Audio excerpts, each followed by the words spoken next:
টানটানা আজকের এটা রেসিপি বলবো।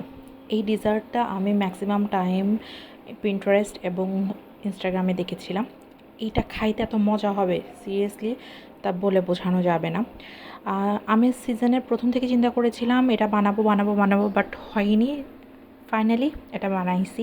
ভেরি সিম্পল ডিশ আর খুবই কম ইনগ্রিডিয়েন্টস দিয়ে এটা বানানো যায়। অবভিয়াসলি স্ক্রিনে দেখতেই পাচ্ছেন, আমি প্রথমে একটু পানি গরম করে নিয়ে সাবুদানাটা ওটা হলো বয়েল করে নিয়েছিলাম, সিদ্ধ করে নিয়েছি। এরপর আই থিঙ্ক হাফ কেজি দুধ দিয়েছিলাম, তার মধ্যে 3 টেবিল চামচ গুঁড়া দুধ আর 3 টেবিল চামচ চিনি। চিনিটা আমি কম দিছি কারণ যেহেতু ভিতরে আম দেওয়া থাকবে, এটা টেস্টটা অনেক বেশি হতে পারে। চিনির টেস্টটা অবভিয়াসলি আপনাদের নিজে পছন্দ অনুযায়ী দিয়ে দিতে পারবেন, এতে কোনো সমস্যা নেই। এরপর এই যে এখানে সাবুটা আমি সিদ্ধ করে রাখছিলাম, এটা এখানে দুধের মধ্যে দিয়ে এটা বয়েল করে নিব। আর আমের পিসটাও ঠিক আপনি আপনাদের পছন্দ অনুযায়ী স্লাইস করে কেটে নেবেন। আর আমের পরিমাণও সেম, টেস্ট বাই আপনার পছন্দ অনুযায়ী বেশিও দিতে পারেন, কমও দিতে পারেন। আর এরপর তো এটাকে ফ্রিজে রাখবেন মোটামুটি 1 থেকে 2 ঘন্টার মতো। এইটার টেস্টটা যা ইয়াম্মি ছিল এটা বলে বোঝানো যাবে না।